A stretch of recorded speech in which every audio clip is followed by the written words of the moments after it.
Sobrang kulimlim pa sa labas as it's currently 6 a.m. na. Hindi ko alam kung magandang pumunta ng dagat kapag ganito na malakas ang hangin. Ay, ang hangin dito guys. Oh my gosh. So, hindi ko alam. Baka ano. Baka ano. Naririnig niyo ba kung ano yun?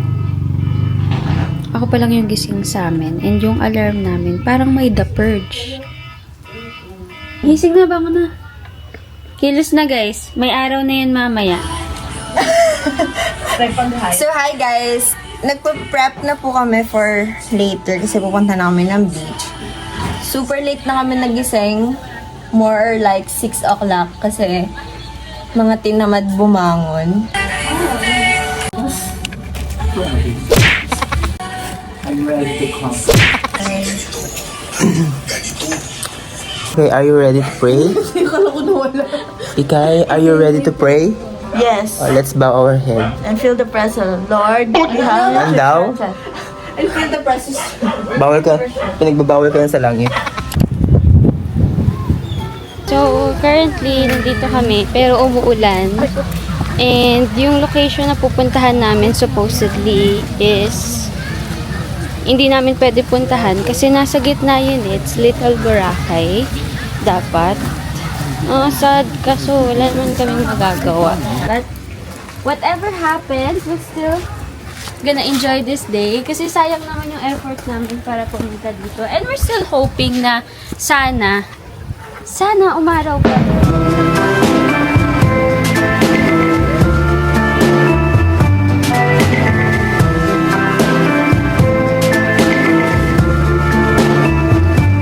Kampaligan, pwede tayo ang maging... Kasi na sobrang ganda ko. Dito kami ngayon sa somewhere in Calatagan. And hindi kami makakapunta sa Little Boracay, unfortunately. Kasi nakikita nyo naman yung weather. Ewan ko, meron yata kami beach na pupuntahan. Ayan, nagpipicture sila guys. Guys, hindi kami nabasasa. Uy, gagi, bilisan nyo. May hawak kami. Hindi kami mababasa sa dagat. Mababasa kami sa ulan. Hi. Guys, ilipat kami sa may beachfront. Kasi hindi talaga kaya ng panahon ngayon.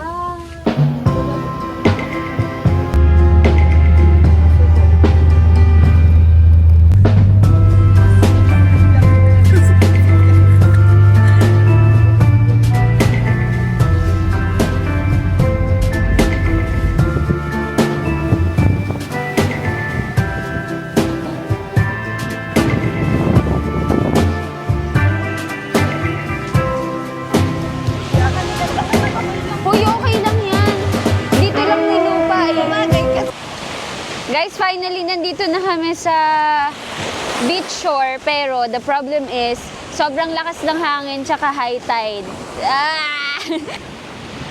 Punta pa tayo doon. Oh, punta tayo dun. Pwede yan. Punta Wala tayo na dun. nanggaling tayo. Sobrang dilim, gagi. Sobrang? Sobrang dilim. Wala na doon. Doon na lang sa may bangka, yung tabi ng bangka. Medyo malinis yung Oh, parang Sige. Laban! May daan ba dyan?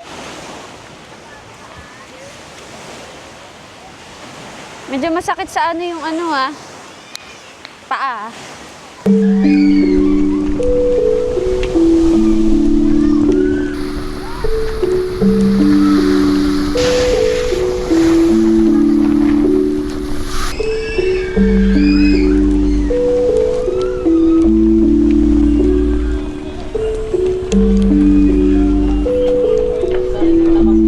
kasi yung sisig board.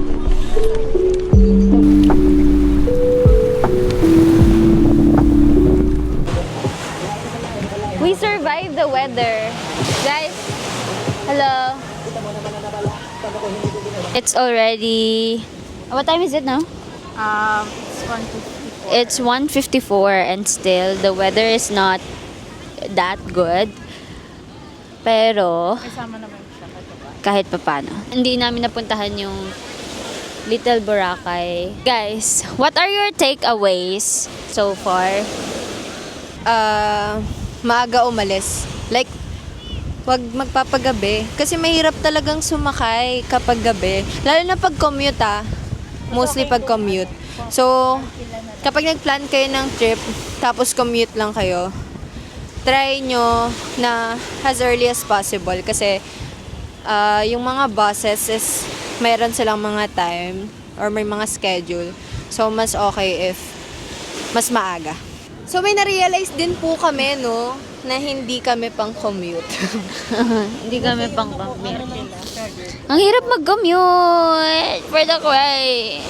Kaya naiintindihan ko yung mga struggles ng mga commuters, lalo na kapag nagkaroon ng jeepney, Phase out. Oo, yun. jeepney phase out. So, it's a no-no for us. Ay,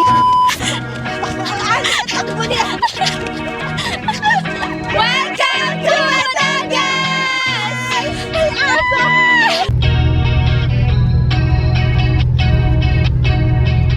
guys, nanginginig ako.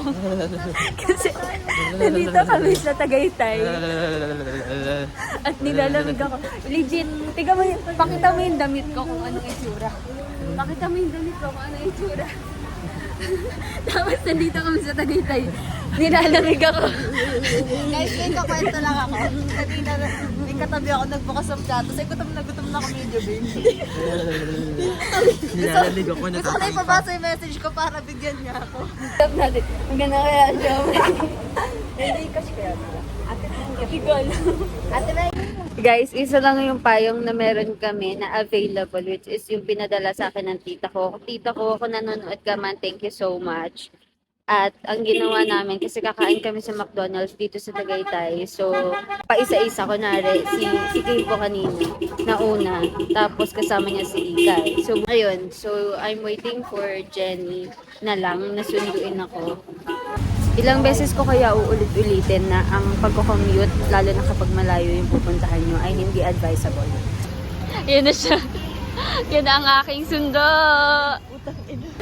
Tawa-tawa. Tawa ko sabi ni ano ni Kim pa yung pamunas, tapos kinuha yung short ni Ikay. Sabi ni Ikay, gagi, tak-tak na. Lahat talaga ng kababuyan eh. Aircon din sila sa McDonald's. Ano mo naman yung ano dyan, yung, ang tawag dito, yung fog. Pili ko, kaya ko. Ilang iya, oh. Naisip ko na magdala ng jacket eh, pero hindi ko ginawa.